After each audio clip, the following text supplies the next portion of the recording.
I had the exceptional privilege of being able to go. On her trip to Rome last fall, I was just thrilled that I got to talk to a cardinal. Vivian Shannon had lunch. He sat to my right at lunch, and I got to chat with him. With Cardinal Robert Prevost. She was part of a global delegation of Catholic nonprofits on a special retreat to the Vatican. Today, when I saw him walk out onto the balcony, I literally almost fell out of my chair. Now he's the Pope.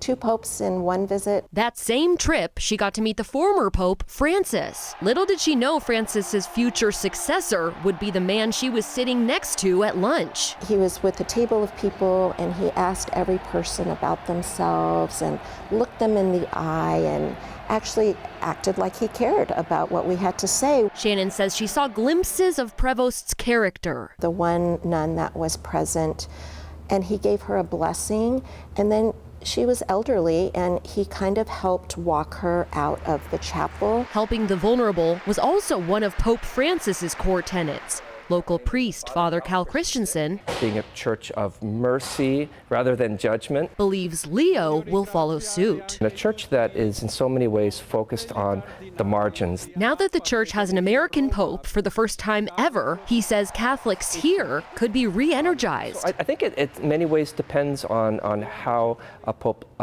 Leo XIV chooses to spend his time in terms of where he travels, right, and where he engages. So I think he has a lot of potential to really reinvigorate the church in North America. For Shannon, The joy I feel in my heart. today's news represents hope. Now I feel like part 2 is to create a welcome letter and invite him to visit us in Washington. Pew Research Center data shows fewer Americans describe themselves as Catholics compared with 18 years ago. 24% of Americans said they were Catholic in 2007. Now that number's down to 20%. I'm Maddie White. Back to you. Thank you, Maddie.